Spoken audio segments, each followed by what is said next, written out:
Elle m'a dit, je ne vais pas couper les ponts avec mon ex juste parce que tu es insécure. Pas faux, ai-je répondu. J'ai accepté Amsterdam, le poste que j'avais refusé 3 fois pour elle. Elle a compris que j'étais sérieux quand elle est venue chez moi pour tout arranger. C'est le nouveau locataire qui lui a ouvert la porte. Compte jetable, parce que cette histoire est devenue un peu trop réelle, et je n'ai pas besoin que le drame refasse surface. Mais si tu es là pour un peu de justice karmique version relation amoureuse, accroche-toi. Voici comment mon ex, Émilie, m'a littéralement offert les clés d'une vie meilleure sur un plateau d'argent, celui de la trahison. Suis-je le connard pour avoir enfin pensé à moi, après des années passées à être son paillasson émotionnel? Spoiler, je ne pense pas. Commençons par le début, parce que le contexte compte. J'ai rencontré Émilie il y a environ 4 ans, à l'anniversaire d'un ami commun en ville. Elle était cette diplômée en marketing pleine d'énergie, pleine de grands rêves de carrière. De mon côté, je commençais à bien m'établir comme ingénieur logiciel dans une entreprise technologique solide. Le courant est tout de suite passé, on a ri ensemble sur un karaoké raté, parlé jusqu'à tard dans la nuit de nos ambitions. Je suis vite tombé amoureux, et elle semblait l'être aussi. Très tôt, elle m'a parlé de son ex, Jake. Ils étaient sortis ensemble pendant 2 ans à la fac, mais ça s'était mal terminé. Jake, c'était le type aventurier, toujours à la recherche d'adrénaline, road trips improvisés, d'émissions sur un coup de tête. Elle me le décrivait comme instable, quelqu'un qui la laissait constamment dans l'incertitude. Moi, au contraire, j'étais la stabilité. Un emploi fiable, des économies, des plans pour l'avenir. C'est ce qu'elle disait aimer chez moi. Mais petit à petit, j'ai commencé à faire des sacrifices sans même m'en rendre compte, sans voir à quel point tout était à sens unique. Émilie a traversé une période difficile peu après qu'on soit devenu sérieux. Elle a perdu son premier emploi à cause de licenciement, a souffert d'anxiété liée à sa carrière. J'ai pris les choses en main, j'ai payé son loyer pendant quelques mois, l'ai aidé à refaire son CV, et même mis à profit mes contacts pour lui décrocher des entretiens. Elle a finalement trouvé un bon poste en marketing digital, et tout semblait aller mieux. C'est là que Jake a commencé à revenir dans le décor. Au début, c'était innocent. Un message par-ci, par-là. Juste un ami, il prend de mes nouvelles, disait-elle. Je voyais son nom apparaître sur son téléphone pendant qu'on regardait un film, et elle riait. Oh, Jake vient juste d'envoyer un mème drôle de notre ancien groupe. Rien de grave, hein? Mais ça a empiré. Elle likait ses publications. Des photos de lui en randonnée dans des endroits exotiques, ou dans des festivals de musique. Des posts qui criaient, « Regardez comme ma vie est passionnante ». Je lui ai fait remarquer, calmement. Ça me gêne un peu que tu sois encore aussi proche de ton ex. Et elle, les yeux levés au ciel. Alex, ne sois pas si insécure. Jake est juste un ami maintenant. On a une histoire, c'est tout. Une histoire. Ce mot a commencé à me peser. Je surprenais parfois des bouts de leurs appels, ses rires à ses blagues, ou ses confidences à lui sur le stress du travail au lieu de moi. Un soir, après une longue journée, je l'ai trouvé en train de faire défiler d'anciennes photos sur son téléphone. Une d'elles est Jake à la plage, bras dessus bras dessous, l'air insouciant. Quand je lui ai demandé pourquoi elle gardait encore ça, elle s'est emportée. Les souvenirs, ça ne s'efface pas juste parce qu'une nouvelle personne arrive dans ta vie. Mon Dieu, pourquoi es-tu toujours si parano? Je n'étais pas parano. J'étais loyal, engagé, peut-être un peu naïf, mais je l'aimais, alors j'ai essayé de faire confiance. Pendant ce temps, ma propre carrière décollait. 2 ans après le début de notre relation, j'ai reçu une offre du bureau d'Amsterdam de mon entreprise, un poste de développeur senior, une belle augmentation, un package de relocalisation, tout le rêve. Travailler sur des projets d'IA de pointe, vivre en Europe, découvrir de nouvelles cultures. C'était une opportunité incroyable. Mais Émilie venait tout juste de se stabiliser dans son travail, et l'idée de partir la paniquait. Je ne peux pas tout chambouler maintenant, Alex. Et puis, mes amis, ma famille, et Jake est ici aussi. Il traverse une période compliquée, j'ai envie d'être là pour lui. Pardon? Les problèmes de Jake comptaient plus que notre avenir? J'ai refusé l'offre pour elle. Cette nuit-là, elle m'a serré fort dans ses bras, en me chuchotant. Tu es mon roc, Alex. Je ne sais pas ce que je ferais sans toi. 6 mois plus tard, la même offre est revenue, encore meilleure. Émilie allait bien, mais hésitait toujours. Amsterdam, ça a l'air génial, mais je ne sais pas si je suis prête à un changement aussi radical. Et Jake vient de se faire larguer. Il est mal, je me sentirais coupable de partir maintenant. Jake, encore. J'ai refusé une deuxième fois, me disant que c'était pour nous. Mon patron n'en revenait pas. C'est du suicide professionnel, mec. Des occasions comme ça ne repasse pas. La troisième fois, c'était l'an dernier. Et à ce moment-là, les choses entre Émilie et moi s'étaient dégradées. Son amitié avec Jake avait pris de l'ampleur, café innocent, texto tardif qu'elle cachait quand j'entrais dans la pièce. Je la surprenais à faire des comparaisons à peine voilées. Jake lance un blog de voyage d'aventure, c'est tellement inspirant. Ton travail est super, mais, un peu prévisible, tu vois. Ça faisait mal. J'étais celui qui payait les factures, organisait les sorties, la soutenait dans ses moments difficiles. Et pourtant, j'étais prévisible.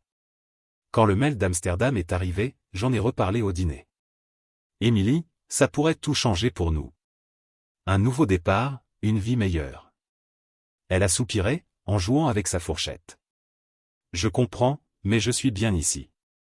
Et honnêtement, si tu insistes juste parce que tu es jaloux de Jake, c'est ton problème. Jaloux? Peut-être un peu. Mais pour moi, il s'agissait surtout de respect. Je voulais des limites claires. Écoute, si on est sérieux, peut-être qu'il faudrait réduire un peu le contact avec lui. Ça commence à ressembler à de la tromperie émotionnelle. Ses yeux se sont plissés. Tromperie émotionnelle? Waouh, Alex, tu dramatises. Je ne vais pas couper les ponts avec mon ex juste parce que tu es insécure. Les gens peuvent rester amis après une relation. Grandis un peu.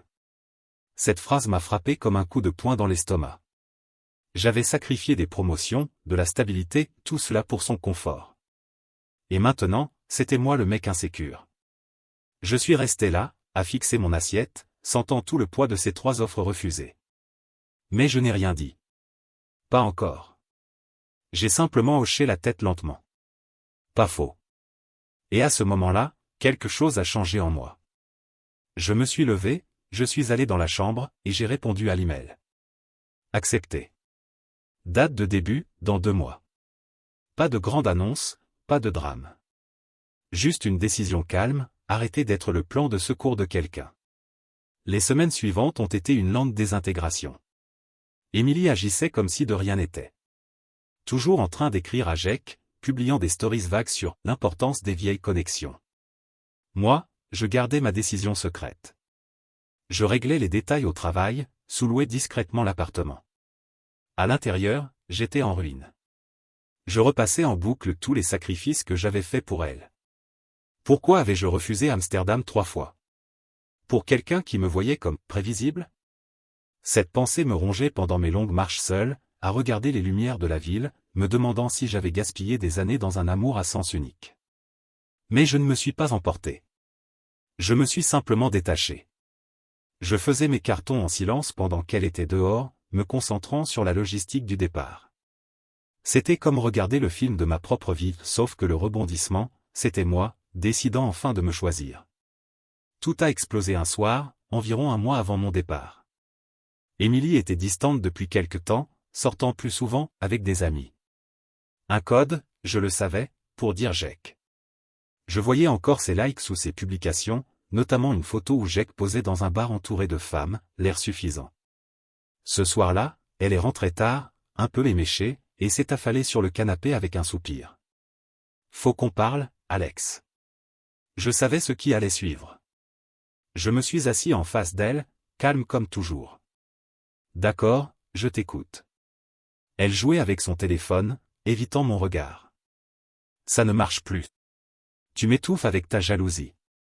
Jake et moi, on est juste amis, mais tu en fais tout un drame. J'ai besoin d'espace, de réfléchir à ce que je veux. De l'espace, hein?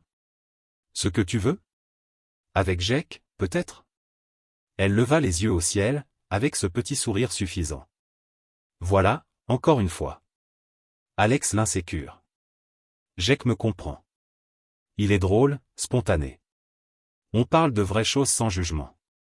Toi, tu es toujours si prévisible. Tu planifies tout. Tu refuses les aventures, comme ce truc d'Amsterdam, parce que tu as peur du changement. J'ai failli rire de l'ironie, mais je me suis retenu. Je l'ai refusé pour toi, Émilie. 3 fois. Elle a haussé les épaules, d'un geste agacé. Peu importe. Le fait est que je mérite quelqu'un qui soit sur la même longueur d'onde que moi. Jake n'est pas parfait, mais au moins, il ne m'empêche pas de vivre.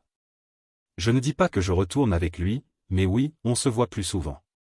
C'est, surtout platonique, mais toi, tu me retiens. Ces mots étaient comme des lames, tournés avec une logique d'un égoïsme absolu. Donc, tu choisis son amitié plutôt que nous? Mon Dieu, pourquoi faut-il que ce soit un choix? Mais si tu m'y obliges, alors oui. Je ne vais pas le couper juste parce que tu te sens menacé. C'est manipulateur, Alex. Si tu me faisais confiance, tout ça ne serait pas un problème. Manipulateur. De la part de la femme qui m'avait culpabilisé pour que je reste ici pendant qu'elle flirtait avec son ex. Elle s'est adossée, les bras croisés, sur d'elle. Je pense qu'on devrait faire une pause. Peut-être définitive. Je vais dormir chez une amie ce soir. Ça te donnera le temps de réfléchir à quel point tu es devenu contrôlant. Je n'ai pas supplié. Je n'ai pas crié. Je l'ai juste regardé calmement. Pas faux. Si c'est ce que tu veux, vas-y. Elle a cligné des yeux, surprise. Attends, c'est tout? Pas de « s'il te plaît, reste ». Tu es juste d'accord avec ça? Qu'est-ce que tu veux que je dise, Émilie? Tu as déjà fait ton choix. Elle a soufflé, attrapé son sac. Très bien, comme tu veux. Tu regretteras quand tu comprendras que personne ne supportera ta petite routine ennuyeuse. Et sur ces mots, elle a claqué la porte. Je l'ai entendu murmurer quelque chose comme « enfin libre ». Seul dans l'appartement, le silence m'a frappé de plein fouet. J'ai versé un verre, me suis assis sur le balcon, et j'ai laissé l'injustice m'envahir. Des années de loyauté réduites à du contrôle. Des sacrifices renvoyés à la figure. Une partie de moi voulait l'appeler, lui expliquer l'histoire d'Amsterdam, lui faire comprendre ce qu'elle avait perdu. Mais non. Ce serait supplier, et j'en avais fini avec ça. À la place, j'ai envoyé un message à mon patron. Déménagement confirmé. Je boucle les derniers détails ici. Puis j'ai bloqué son numéro non pas par rancune, mais pour préserver ma paix. Le lendemain, j'ai mis l'appartement en location, emballé le reste de mes affaires, dit adieu discrètement à mes amis. Pas de drame, pas de message public. Juste, avancer. Mais la confusion restait. Des nuits entières à fixer le plafond, à repasser ces justifications dans ma tête. Comment une amitié platonique avait-elle pu en arriver là? Est-ce que j'étais vraiment l'insécure? Ou bien m'avait-elle manipulé depuis le début? C'était absurde, injuste, après tout ce que j'avais donné. J'ai commencé à écrire dans un journal, à parler anonymement avec un ami thérapeute. Il m'a dit: tu n'es pas fou. C'est typique d'un abandon émotionnel. Ça m'a aidé, un peu. Mais la douleur, elle, était bien réelle. Je l'ai laissée exister. Sans me précipiter pour tourner la page. Amsterdam se profilait à l'horizon comme une bouée de sauvetage. Une chance de reconstruire à partir des cendres de sa trahison. Je ne me suis pas volatilisé du jour au lendemain. Il a fallu planifier. Avec le déménagement prévu dans 2 semaines, je me suis concentré sur les derniers détails. J'ai expédié mes affaires essentielles à l'avance, transmis mes projets au travail, et même repris la salle de sport pour m'aérer l'esprit. À l'intérieur, le changement s'opérait, je passais de vulnérable et perdu à déterminé et calme. C'est ma vie, me disais-je devant le miroir, ce n'est plus à elle de la dicter. Émilie a essayé de me recontacter quelques jours après la rupture, sûrement en s'attendant à ce que je revienne. Un texto, depuis le téléphone d'un ami commun. Salut, c'est monsieur, mon téléphone bug. On peut parler? Je ne voulais pas que ça se termine comme ça. Je n'ai pas répondu. Puis un mail. Alex, allez, sois pas enfantin. Parlons-en comme des adultes. Toujours rien de ma part. J'avais fini de jouer à ce jeu. Très vite, les rumeurs ont circulé entre amis. L'un d'eux m'a écrit. Mec, Émilie raconte à tout le monde que t'as surréagi à propos de Jake. Elle dit que tu la ghostes juste par vengeance. Qu'elle fasse tourner son histoire. Je répondais simplement. On voulait des choses différentes. Je lui souhaite le meilleur. Pas de critiques, pas de détails sur Amsterdam. C'était mon histoire, pas la sienne. La veille de mon vol, j'ai remis les clés à mon remplaçant, un étudiant calme, trouvé via une annonce. L'appart est à toi maintenant. Bonne chance. Il a hoché la tête, sans savoir tout ce qui s'était passé entre ces murs. J'ai passé la nuit dans un hôtel près de l'aéroport, partagé entre nervosité et liberté. Pour la première fois depuis des années, je ne planifiais plus ma vie autour de quelqu'un d'autre. Atterrir à Amsterdam, c'était irréel. Les canaux, les vélos partout, ce sentiment de renouveau. Mon équipe m'a accueilli à bras ouverts. Sortie au restaurant, conseils sur les quartiers, rire au bureau. Le travail était exigeant, mais gratifiant, des projets innovants, le genre dont je rêvais depuis longtemps. J'ai loué un petit appartement cosy donnant sur un parc, commencé à explorer les musées le week-end, appris quelques phrases de néerlandais. Peu à peu, la confusion a laissé place à la clarté. Je m'étais retenu pour elle. Maintenant, j'étais libre. Des amis restés au pays me donnaient parfois des nouvelles, sans que je demande. Émilie traîne souvent avec Jake maintenant. On dirait que c'est officiel. Au début, j'ai pensé sincèrement, tant mieux pour eux. Mais au fil des mois, ma petite voix intérieure s'est renforcée. Plus de si, juste de la gratitude pour ce coup de pouce du destin. Et c'est là que le karma a commencé à faire son travail. D'abord doucement, puis comme un train lancé à pleine vitesse. Je ne l'ai pas cherché. Je ne traquais pas ses réseaux, je ne posais pas de questions. Mais des bribes me parvenaient, portées par des amis qui se sentaient mal de me cacher la vérité. Environ un mois après mon arrivée, un pote m'a écrit.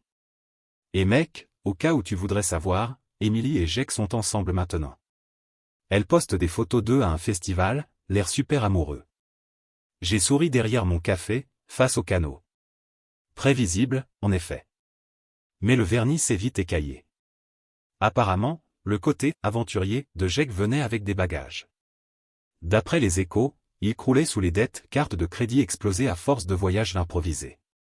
Pas de vrai boulot, juste des petits contrats par-ci par-là. Émilie, fraîchement sortie de notre rupture, avait quitté impulsivement son poste en marketing pour le suivre sur les routes. Le rêve du blog de voyage, comme elle disait. Mauvais calcul. Ils ont vadrouillé un moment, la plupart du temps avec son argent, celui qu'elle avait mis de côté grâce à moi. Les amis ont commencé à s'éloigner. Notre cercle commun a vu clair dans son jeu, surtout après qu'une d'entre eux l'a entendu me dénigrer lors d'une soirée. Alex était trop plan-plan. Jake, lui, a de la passion. Et puis les fissures sont apparues. Jake est devenu instable pendant un voyage. Dispute d'argent, flirt sous ses yeux. Elle s'est confiée à une amie. Émilie est au fond du trou. Jake l'a plantée dans une ville paumée, avec la note d'hôtel à payer. Il a dit qu'il avait besoin d'espace. Ironie du sort, non? Elle est rentrée en catastrophe, sans emploi, vivant à crédit juste pour payer le loyer. Ces réseaux ont viré des photos de couples arrogantes à des citations sur la croissance personnelle et les leçons de vie. Une amie commune m'a dit. Même sa famille n'en peut plus. Sa sœur, d'habitude si indulgente, a avoué, Émilie dégringole. Jake l'a utilisé, puis ghosté. Côté boulot, c'était la chute libre. Sans son réseau, que j'avais en grande partie aidé à construire, elle n'arrivait plus à décrocher d'entretien. Ses candidatures se soldaient par des refus. Sa démission soudaine avait laissé une mauvaise image. L'isolement s'est installé. Les amis qui défendaient autrefois sa liberté ont fini par admettre la vérité. Elle avait laissé tomber un mec bien pour un imposteur.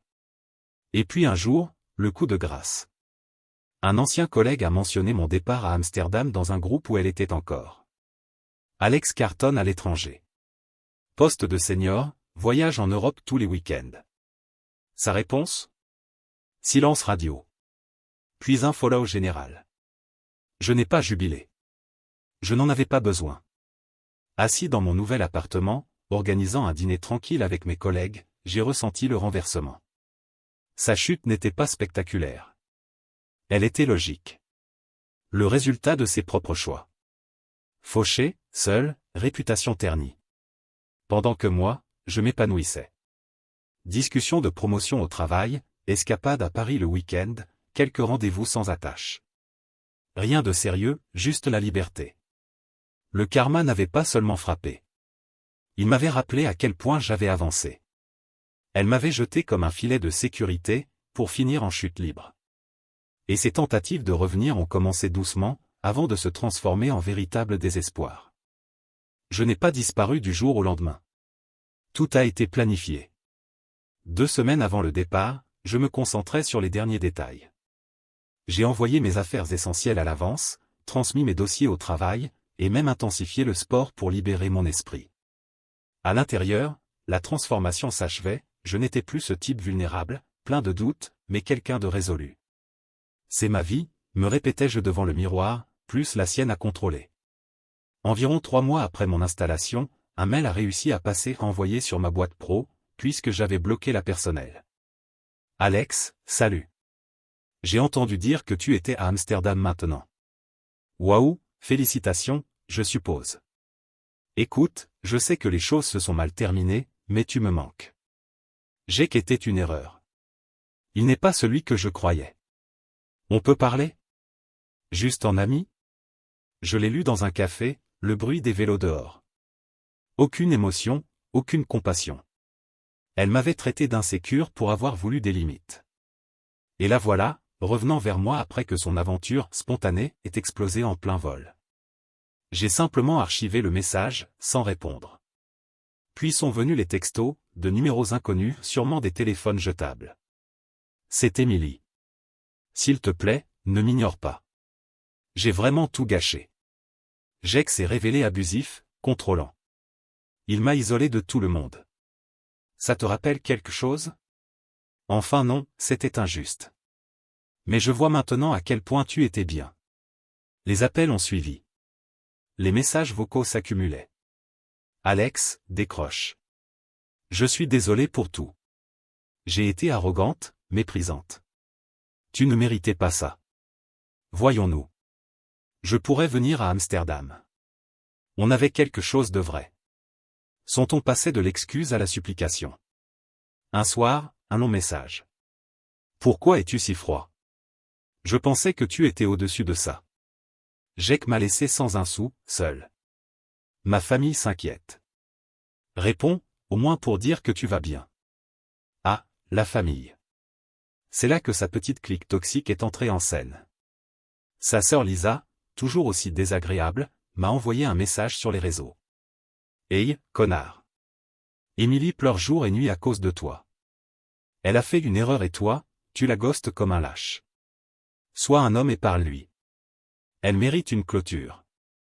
Puis, appel masqué, sa mère. Voix douce, pleine de culpabilité déguisée. Alex, mon chéri. Je sais qu'elle t'a blessé, mais la famille, c'est la famille. Émilie s'effondre. Elle a perdu son travail, n'a plus d'amis. Sois la personne mature. Pour les vieux temps. Je n'ai rien répondu. J'ai bloqué ce que je pouvais, supprimé le reste. Mais Émilie a intensifié. Après une semaine de silence, la colère a pris le dessus. Nouveau message vocal. Très bien. Ignore-moi. Mais tu es sans cœur, Alex. Tu dois adorer ça, me voir supplier pendant que tu joues les expatriés heureux. Jake avait raison, tu es ennuyeux et rancunier.